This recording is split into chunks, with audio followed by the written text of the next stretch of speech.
Electricity is a phenomenal form of energy, and it's perfectly safe when used correctly. But when it comes into contact with conductive material, electricity travels at lightning speed.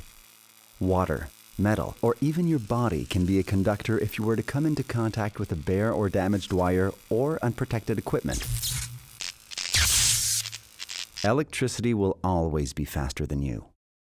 That's why you need to avoid situations where you might come into contact with electricity.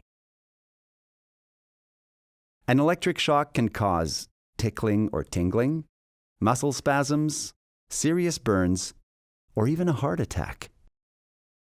Why are there so many variations? Whenever you're in a dangerous situation involving electricity, 4 shock factors immediately come into play: voltage, resistance, path, and duration. Voltage can vary from just a few volts to more than 735,000. Still, even a low voltage current can cause serious harm. Your body's resistance to electricity can vary, depending on whether your skin is damp or dry. How the electricity flows through your body will have a major impact on the degree of electrical shock.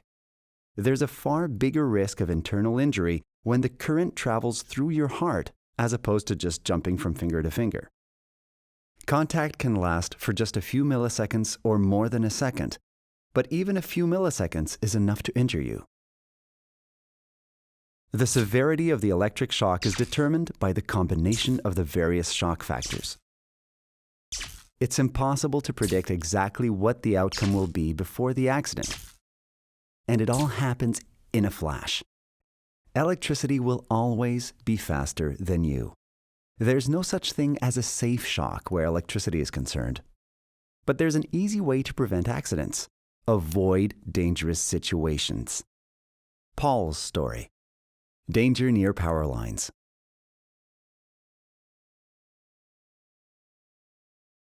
Paul thinks there's too much shade in his backyard. He'll fix that. It won't take long.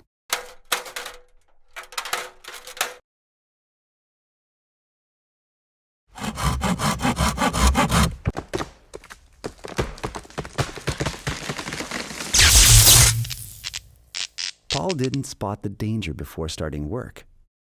As it fell, the branch came into contact with a medium voltage line. This type of wire is bare. It doesn't have an insulating sheath. Let's see what our shock factors say. The voltage level is medium, in this case 12,000 volts.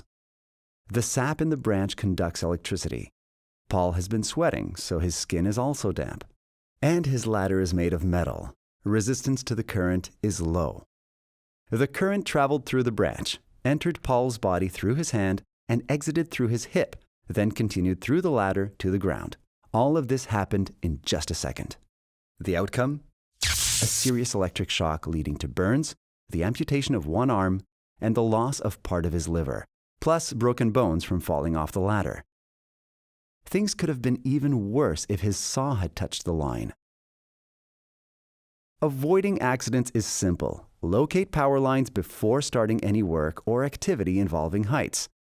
Stay at a safe distance, and make sure nothing gets close to the lines. No tools, ladders, scaffolding, or kites. Nothing. Most electrical accidents happen when we're distracted or in a rush. To stay safe, be aware of the dangerous situations that pose a risk of electrical contact. Take a second to have a look at our site, www.hydroquebec.com/safety. It could save your life or the lives of people you care about.